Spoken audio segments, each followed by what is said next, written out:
Hey everyone, welcome back to the channel. Today I'm going to be talking about how I train for long distance backpacking / thru hikes. First I'll talk to you guys about how I've trained in the past for my previous 2 thru hike attempts of the Appalachian Trail and the PCT, and then I'll break down what I am doing this time to prepare for my next upcoming long distance backpacking trip. I'll tell you guys what I'm doing as far as my exercise routine, injury prevention, nutrition tips, and some other things that I'm doing just to make sure that I'm healthy and ready to go when it is time to get back on trail. So I would say this is one of the top questions that I get when people ask me about thru hiking or long distance backpacking is, how do I train for something like that? How do I prepare my body to hike 20 miles a day through unknown conditions and terrain? It is going to be a little bit of a shock to your body to hike 10 to 15 miles every day to hit the miles that you want to hit, whether you're on a thru hike for a few months or a long distance backpacking trip for just a week. Your body is going to need some time to adapt, but it's always good to get some training in beforehand so that you kind of have a leg up on the whole getting your trail legs process. So as far as training for my first thru hike, which was the Appalachian Trail, I didn't really train specifically for the hike. I just kind of continued doing my exercise routine that I was doing. I'm a very active person and I was very involved in CrossFit back then. I was doing CrossFit anywhere from 4 to 6 times a week. I was focusing on staying in good shape, getting as much steps in as I could throughout the day, and then hitting that CrossFit workout at night. I think looking back, CrossFit really helped me get in shape for the trail. CrossFit just works your entire body. Every day is different and you're working all different muscles as far as strength, endurance, and it helps you build a lot of grit. I was able to do anywhere from 12 to 15 miles pretty easily. Of course, it did take me some time to work out some pains in my foot. I think I had some Achilles pain, but after a couple weeks of hiking, you'll get your trail legs. I think just going in, being in shape, having a little bit of cardiovascular strength really helps starting out. But the truth is, everybody's going to start out on the same page. No matter how much you train for a thru hike or a long distance hike, you can never fully prepare your body to hike double-digit miles every day across the different terrain that you're going to face on whatever trail that you are going out on. I know one guy, he trained a lot on his treadmill and it was day 2 and he's like, I feel like all of that was a waste of time because it's just so different from walking on your treadmill than it is walking on the actual trail, especially on the Appalachian Trail. That being said, I'm sure his training wasn't all for nothing. He was hitting 20s very quickly. So I know that it does make a huge difference to go out there in a little bit better shape. After the Appalachian Trail, this year, I attempted to thru hike the PCT. I only got about 350 miles in because we got sick. But before that, I trained a little bit differently. After the Appalachian Trail, I was really tired and my body just wasn't in a place to jump back into high impact training of CrossFit after hiking 2,200 miles on the Appalachian Trail. My body was really tired. And so leading up to the PCT, it was a pretty quick turnaround. So a lot of my training was focusing on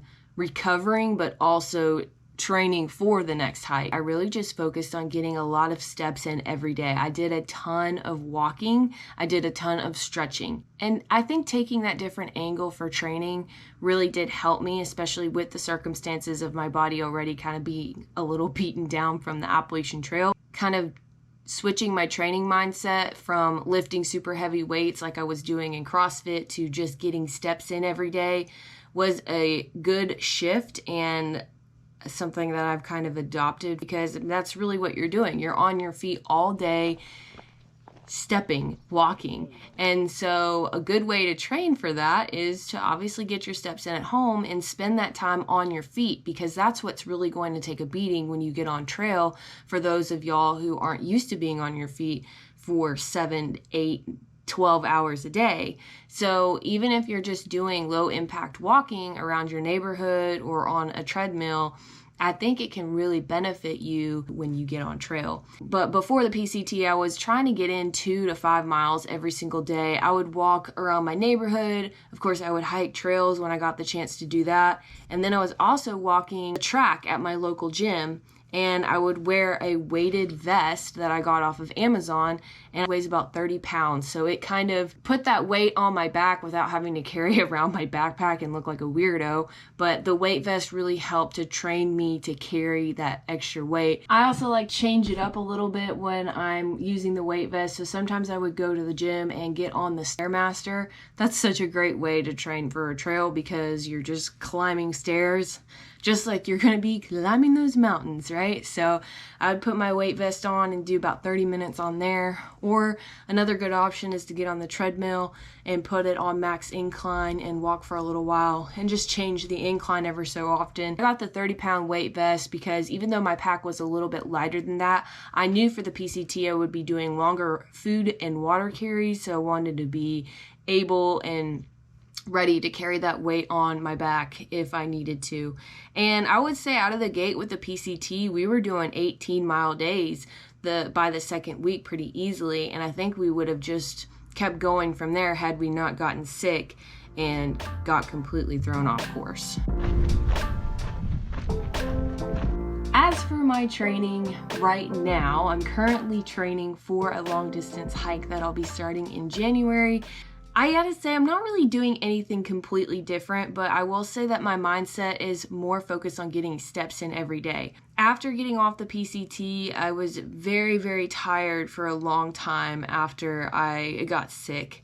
And so I gave my body some time to just rest and recuperate. It feels like it was much needed after hiking the Appalachian Trail and then the PCT and then getting sick. I've just put my body through a whole lot, so I really needed that time to rest.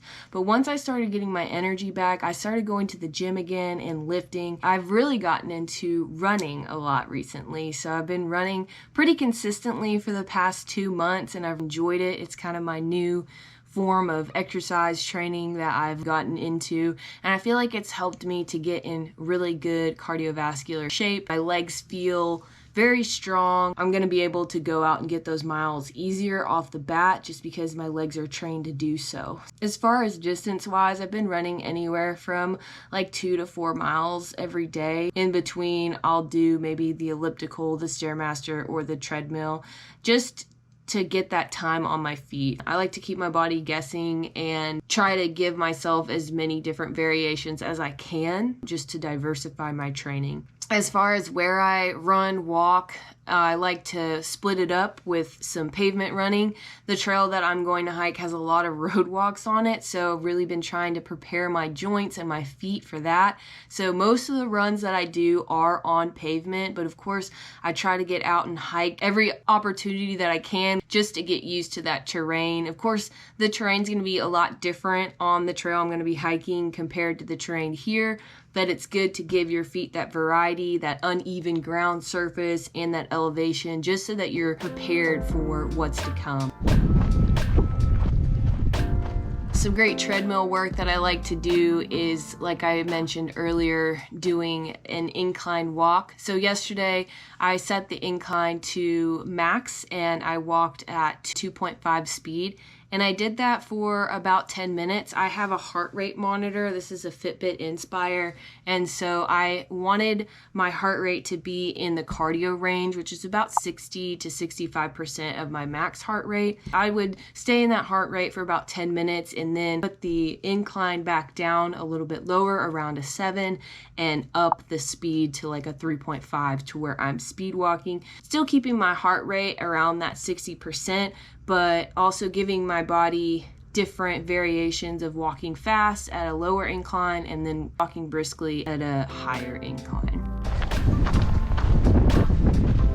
Progressive overload's a very important thing to remember when you're training. If you start out walking a mile every day and you never up that or change that in any way, up your pace, up the mileage, your body's just gonna get used to it, and it's going to be good to walk that mile every day, but you're not going to necessarily be progressing. Of course, you want to get stronger every day and get in better shape. So the way you do that is by progressive overload. So For instance, if you started walking 1 mile every day and you were at a 3 mile per hour speed, and by the end of the week you were able to do that easily, well then the next week maybe you could do 1.5 miles at a 3 mile per hour speed, or you could walk that mile and bump it up to like a 3.5 mile pace. You want to just constantly be trying to get a little bit better, do a little bit more each week, so that you are getting in better shape, pushing your body a little bit so that you are making progress. Another thing I've been doing, like I said, is weightlifting. I'll lift anywhere from 3 to 4 times per week, maybe less if I'm doing higher mileage as far as walking and running that week. I do believe weightlifting is very important. You want to make sure that you have a strong core to hold up your backpack, strong arms to pick up your backpack. You want to just be able to overall carry that weight without putting too much stress on certain muscles and joints. Full body lifting can really help you lower your risk of injury on trail. You don't have to have a gym. You can have resistance bands, pick up a couple dumbbells. Let's go into injury prevention. If you guys watched any of my Appalachian Trail thru hike, you know I was always rolling my ankles. Whoa! And I think a lot of that had to do with me previously playing basketball all my life. I did play college basketball. I rolled my ankle all the time growing up. And the thing is, once you roll your ankle, it becomes more susceptible to happening again because those ligaments will become loose and lose their toughness over time, become stressed out, and that ankle joint just will be able to roll over a lot easier. The way to combat that is to work on strengthening the tidy muscles around the ankle, and you can do that with balance exercises and resistance bands. I posted some of these ankle exercises on my Patreon page. The link is in my description if you guys are interested in learning more about that. Balance exercises and band training for your ankles is really key, and that's what I'm going to be focusing on for my next thru hike, just so that I can prevent any annoying, painful ankle sprains. Another thing I really recommend is to make sure that you're physically capable of hiking long distances before you get out there. So this means staying up to date on your blood work, on your doctor's appointments, and wellness tests, just to ensure that nothing is going on behind the scenes that could possibly manifest while you're on trail at the worst possible time. As many of you know and probably remember, I had a crazy medical emergency on the Appalachian Trail within the first week of being out there. I actually had an emergency surgery and had to get an ovary removed. And I can't help but to think that that might have been avoided had I stayed up to date on my OBGYN appointments. But it was something that I just became lax on and just decided that I didn't need to go to, I guess, at some point. It kind of backfired on me because I think it could have been detected had I gotten that taken care of before I got on trail. So that's why I have partnered with a company called LetsGetChecked, and they are the sponsor of today's video. LetsGetChecked is a world leader in home health tests that put you in control of your healthcare. I really love the LetsGetChecked products because it allows me the freedom to understand what's happening in my body without necessarily having to go through all the steps of going to a doctor, them ordering a test, or referring you to somebody for a test and waiting to see if my insurance will approve it. So basically, LetsGetChecked is a website that has all different types of health and wellness tests on there that you can buy and administer right in the comfort of your own home. So it comes in a box like this. Today I'm doing a cortisol test, a female hormone test, and a thyroid test. I actually already did the female hormone test this morning, put it in the box, and then took it to UPS, and it's off to the lab to get checked. And then your results will be checked by the clinicians at Let's Get Checked, and you'll have an option for a virtual consultation to discuss your results. I feel like these were all important markers that I have been keeping track of, especially after my ovarian surgery and medical emergency. They're really going to give me a peace of mind and just give me an insight on how my body is working and how I'm doing after my surgery. If you're interested in these tests, you can visit the website in my description below and use my code Kelly25 to get 25% off all your tests. And all these links will be in my description. As far as what I eat while I'm home, I really like to focus on just getting whole, nutritious foods into my diet that are not highly processed, because especially when you're through hiking, it can be hard to get healthy amount of quality foods in your diet. You're mostly eating highly processed foods along the way, so I really try to focus on getting those whole foods in while I'm at home. Fresh veggies, fruits, high quality meats, and things that are local to my area. So today I'm picking up some items from my local farmer's market that I'll cook throughout the week. I hope sharing my journey of training for long distance backpacking can give you an idea of where to start with your training. Remember, it's not one size fits all for training. So that's why I gave you guys a ton of examples of how my training has evolved throughout the years, and maybe that would give you an idea of where you need to start. It's important to learn and listen to your body and start somewhere that's right for you as far as training goes. It doesn't matter how out of shape you might feel, everyone has to start somewhere. And as a certified personal trainer, I used to tell my clients all the time, even if you only get 1% better every day, that's eventually going to add up, and you're going to be able to look back one day and see how far you've actually come. Trust the process and remember to have fun. Whether you're training for a thru hike, a long distance hike, or maybe even just a day hike, get up, move, get outside, and enjoy this beautiful earth that God's blessed us with. I hope you guys enjoyed today's video. If you did, make sure to give it a thumbs up and leave a comment of how you might be training for an upcoming long distance or thru hike. Make sure to check the link in my bio for 25% off Let's Get Checked tests, and make sure to check out their website and browse around to see if any of their tests might be of interest to you and your health. Thank you guys so much for watching, and I'll see you on the next one. Bye!